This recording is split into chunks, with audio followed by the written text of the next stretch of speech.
Hello dear student, good day everybody. विद्यार्थी मित्रो, सर्वांना सर्वप्रथम माझा नमस्कार. विद्यार्थी मित्रो, आपण मागचे जे 2 लेक्चर्स आहेत, या दोन्ही लेक्चर्सला मॅथमॅटिक्स फर्स्ट आणि मॅथमॅटिक्स सेकंड या दोनही पुस्तकांचा जो रिड्यूस झालेला सिलेबस आहे, त्याला आपण कमी झालेला अभ्यासक्रम म्हणतो. हा कमी झालेला अभ्यासक्रम आपण मागच्या वेळेला पाहिला. आता त्यानंतर आपण मॅथमॅटिक्स फर्स्ट जे आहे त्यातलं जे चॅप्टर 5 प्रकरण 5 प्रोबॅबिलिटी, ज्याला आपण मराठीमध्ये संभाव्यता म्हणतो, तर हे संभाव्यता प्रकरण आपण पाहणार आहोत. याचा जो मुख्य टॉपिक आहे, जे प्रकरणाचं नाव आहे ते प्रोबॅबिलिटी, संभाव्यता, आणि त्याच्यामध्ये आपण सब टॉपिक इंट्रोडक्शन त्याची, जे संभाव्यता म्हणजे काय आणि रॅन्डम एक्सपेरिमेंट. आता हा रॅन्डम एक्सपेरिमेंट जे आहे, ज्याला आपण यादृच्छिक प्रयोग म्हणतो, हे सर्वप्रथम आपण पाहणार आहोत. आता या चॅप्टर मध्ये हे जे चॅप्टर आहे, हे चॅप्टर मुळात असं आहे की याच्यामध्ये मागचा तुम्हाला कोणताच बेस नाही. 9वी पर्यंत तुम्ही हे प्रकरण कधीही अभ्यासलेलं नाही. संभाव्यता म्हणजे काय किंवा प्रोबॅबिलिटी म्हणजे काय हे तुम्हाला काहीच माहित नाही. पूर्णतः तुम्हाला नवीन प्रकरण आहे. आता कितीही नवीन असेल पण अतिशय सोपं असं हे प्रकरण आहे. बोर्डाच्या परीक्षेमध्ये, बोर्डाच्या पेपरमध्ये तुम्हाला हमखास गुण मिळवून देणार हे प्रकरण आहे, लक्षात घ्या. आता आपण जनरली व्यवहारामध्ये, दैनंदिन जीवनामध्ये वावरत असताना अनेक प्रकारचे शब्द आपण वापरत असतो, लक्षात घ्या.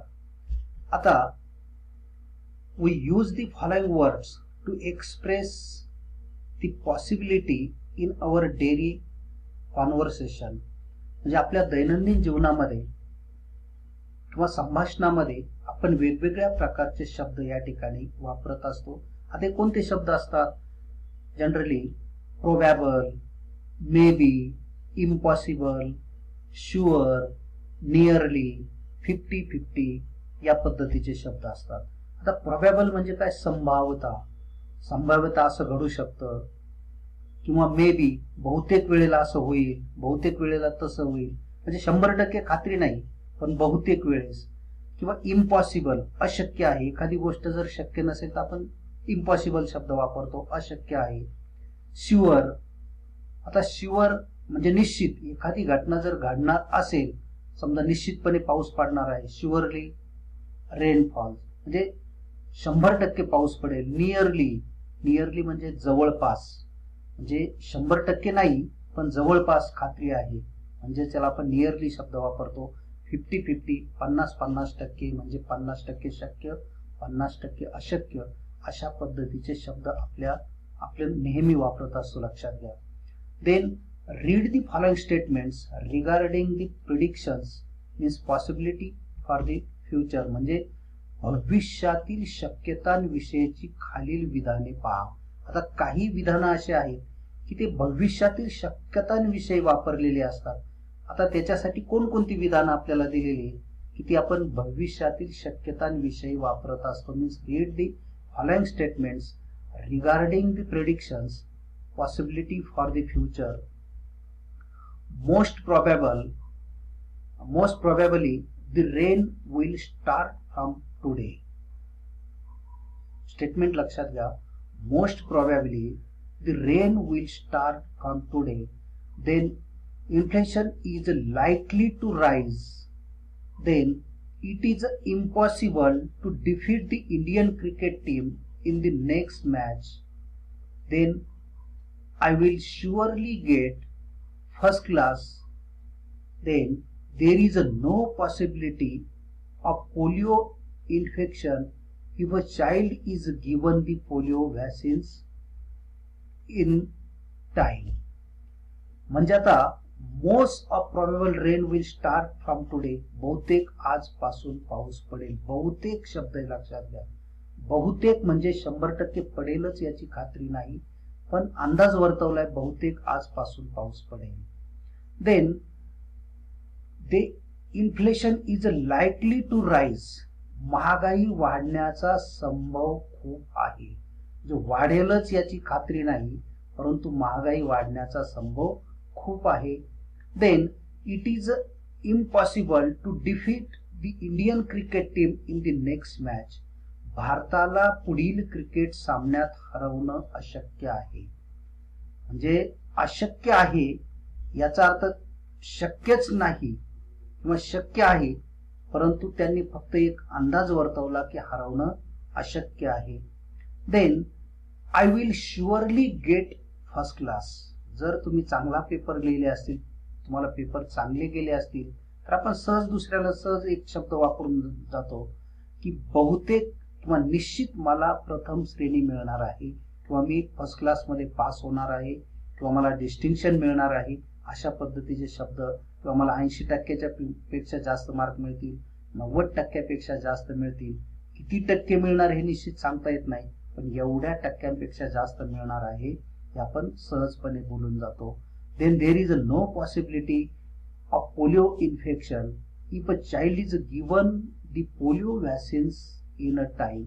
म्हणजे जर बालकाला आपण वेळेवर पोलिओचे डोस दिले तर त्याला पोलिओ होण्याचा संभव नसतो. आपण कोणती वॅक्सिन्स आहे ती जर वेळेवर दिली तर जनरली त्याला तो आजार होण्याचा संभव नसतो, असं आपण सहजपणे विधान करत असतो. लक्षात घ्या. म्हणजे आता आपल्या एक लक्षात आलं असेल की आपण दैनंदिन जीवनामध्ये वावरत असताना या पद्धतीची जी विधानं करतो ही फक्त भाकीत वर्तवलेली असते.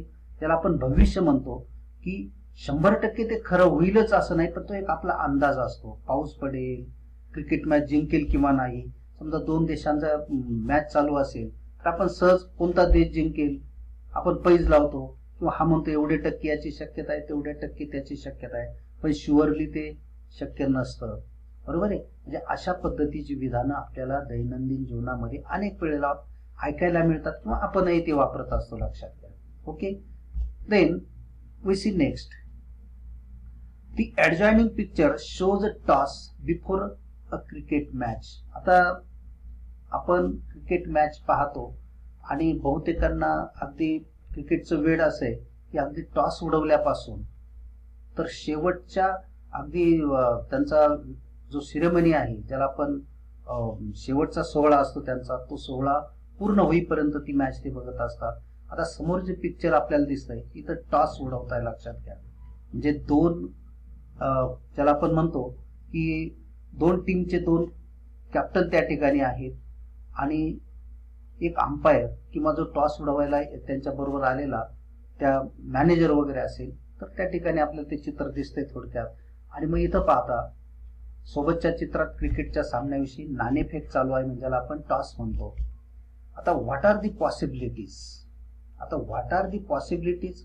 जे कॉईन असतं, जे नाणं असतं, या नाण्याचे जे 2 पृष्ठभाग आहे, या 2 पृष्ठभागावर 2च, एक तर हेड असेल किंवा टेल, ज्याला आपण छापा किंवा काटा म्हणतो. हेड असेल किंवा टेल. आणि मग आपल्याला माहिती की कोणत्या तरी एका क्रिकेटचा जो कर्णधार असेल त्याला तो मागण्याचा अधिकार असतो. नंतर मग त्याला जे मागितलं तो पडतो किंवा नाही. म्हणजे थोडक्यात व्हॉट आर दी पॉसिबिलिटी. आता पॉसिबिलिटी किती असणार आहे, त्यामध्ये कोणकोणत्या शक्यता असणार आहे. जर आपण आता आपल्याकडे कॉईन असतं, 1 रुपयाचा असेल, 2 रुपयाचा असेल, 5 रुपयाचा असेल, 10 रुपयाचा असेल. एक कॉईन जर आपण त्याचे दोन्ही पृष्ठभाग, दोन्ही सरफेस जर आपण पाहिले तर एका बाजूने आपल्याला हेड दिसतो, दुसऱ्या बाजूने टेल दिसतो. Head means H, capital H, आणि टेल म्हणजेच ज्याला आपण काटा म्हणतो, कॅपिटल टी ने आपण ते दर्शवत असतो. लक्षात घ्या. आता इथं पहा, ज्या 2 पॉसिबिलिटीज कोणत्या आहे. एक तर हेड एच आपल्याला तिथं दिसेल, बरोबर आहे. किंवा समजा आपण नाणं फेकलं आणि खाली पडलं जमिनीवर पडल्यावर 2च शक्यता कोणत्या असतील. एक तर छापा पडेल वर, म्हणजेच एच असेल, किंवा दुसरं कोणता टी. म्हणजे आपल्या लक्षात आलं पहा, एक तर नाणं फेकल्यानंतर पृष्ठभागावर आपल्याला हेड मिळेल किंवा टेल मिळेल, बरोबर आहे. याच्यापेक्षा वेगळी शक्यता आहे का? नाही. म्हणजे दुसरी शक्यता आपल्याला दिसत नाही. म्हणजे आता पहा, हा हेड म्हणजे वरचा पृष्ठभाग हा, आणि हा जर वर नसेल तर दुसरा हा पृष्ठभाग वर येईल. 1 रुपयाचं कॉईन या ठिकाणी दाखवलं पहा. हा जो आहे याला आपण टेल म्हणतो, टी. आणि हा जो आहे हेड म्हणजे छापा काटा. पण आपण जेव्हा इथून पुढे या प्रकरणामध्ये त्याचा जेव्हा आपल्याला सॅम्पल स्पेस लिहायला लागेल त्यावेळेला आपल्याला कॅपिटल एच आणि कॅपिटल टी हे दोन शब्द आपल्याला या ठिकाणी वापरायचे, हे पण ध्यानात घ्या. ओके, म्हणजे जेव्हा आपण कॉइन टॉस करू, कॉइन टॉस केल्यानंतर दोनच पॉसिबिलिटी असतील, हेड किंवा टेल.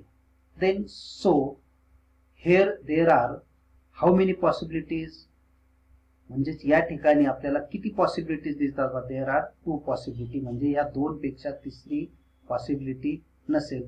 म्हणजेच नाणेफेकीची किती फलित, पॉसिबिलिटी म्हणजे ज्याला मराठीमध्ये फलित म्हणतो, की दोनच फलित असतील. मग ही दोन फलित कोणती, एच किंवा T. Okay, then next we see the first activity. Let each student in the class toss a coin once. What will we get? आता समजा एक नाणं वर्गातील प्रत्येकाने एकदा फेकून पहा, तुम्हाला काय आढळेल. म्हणजे नाणं एक आहे, वर्गातील प्रत्येकाने एकदा फेकून पाहायचं. आता समजा let 60 students in a class, आपल्या वर्गामध्ये 60 मुले असं आपण गृहीत धरू, बरोबर आहे. आणि मग पहिल्या मुलाकडे एकदा कॉइन दिलं, त्याला ते कॉइन टॉस करायला लावलं आणि आपण त्याची नोंद ठेवली, बरोबर आहे. मग आता पॉसिबिलिटीज काय असतील पहा. समजा त्या वर्गामध्ये 60 मुलं आहे आणि 60 मुलांमध्ये पहिली पॉसिबिलिटी एक तर आपल्याला हेड मिळणार आहे किंवा टेल. त्यातल्या काही मुलांना छापा मिळेल, काही मुलांना काटा मिळेल. असं आपण समजू की 31 मुलं, there are 31 students get heads and remaining 29 students get tails. म्हणजे समजा असं आपण गृहीत धरू की जेव्हा प्रत्येकाकडे एक नाणं असेल, एकाच वेळेला सगळ्यांनी टाकले, तर 31 विद्यार्थ्यांच्या नाण्याच्या पृष्ठभागावर त्यांना हेड मिळाला आणि 29 विद्यार्थ्यांच्या याच्यावर, म्हणजे दोघांची बेरीज किती झाली, 60. ओके, उलट होऊ शकतं, कधी कधी याच्यापेक्षा वेगळी फिगर आपल्याला मिळू शकते, ती आपल्याला सांगता येणार नाही. म्हणजे जिथं पहा 31 then 29. Okay, then second activity. Ask each student to toss the same coin twice. What are the possibility? आता कॉइन तेच आहे, लक्षात घ्या. पण आपल्याला काय म्हटलंय, ask each student to toss a same coin twice. Twice म्हणजे दोनदा. आता त्या विद्यार्थ्याला आपण असं सांगायचं, नाणं एकच नाणं आहे पण ते दोनदा फेकायचं होतं. आणि मग पॉसिबिलिटी म्हणजे प्रत्येकाने ते नाणे दोनदा फेकून पहा, म्हणजे पहिल्यांदा काय मिळतं, दुसऱ्यांदा काय मिळतं. आता काय होईल लक्षात घ्या, एक नाणं दोनदा टाकलं काय आणि दोन नाणे एकाच वेळेला टाकले काय, पॉसिबिलिटी सारखीच असते. ओके, आता इथं 4 पॉसिबिलिटी असणार आहे, लक्षात घ्या. 4 कोणत्या आहेत, तर समजा एखादा विद्यार्थी त्याच्या दोन्ही नाण्यांवर त्याला हेड मिळेल, एच एच, म्हणजे दोन्ही नाण्यांच्या पृष्ठभागावर हेड हेड असेल, किंवा पहिल्या नाण्याच्या पृष्ठभागावर छापा असेल, दुसऱ्याच्या याच्यावर काटा असेल, किंवा तिसरी शक्यता काय, पहिल्याच्या याच्यावर काटा दुसऱ्यावर छापा असेल, आणि चौथी शक्यता कोणती आहे, दोन्हींवरती काटा असेल. याच्यापेक्षा वेगळी शक्यता असेल का, नाही. हे पहा, दोन नाणे एकदाच टाकले, दोन्हींवरही छापा मिळू शकतो, एच एच. एकावर छापा दुसऱ्यावर काटा, ही एक शक्यता आहे. पहिल्यावर काटा दुसऱ्यावर छापा, ही एक शक्यता आहे. आणि चौथी शक्यता दोन्हींवरही काटा. या 4च शक्यता आपल्याला दिसतात. मग आता 60 विद्यार्थी असं समजा की 13 विद्यार्थ्यांच्या पृष्ठभागावर छापा छापा मिळाला, नंतर पहिला छापा दुसरा काटा, हे tail 15 students, tail head 17 student, आणि tail tail that is 15 students, means number of student 60. हे या पद्धतीने आपल्याला जे स्टुडंट्स आहेत 60 स्टुडंट्स यांची आपल्याला जी पॉसिबिलिटी आहे ती सहजपणे पाहता येते, लक्षात घ्या. Then next time we see what is mean by random experiment. Random एक्सपेरिमेंटचे डेफिनेशन ही आपण सेकंड लेक्चरला पाहू. Okay, thank you.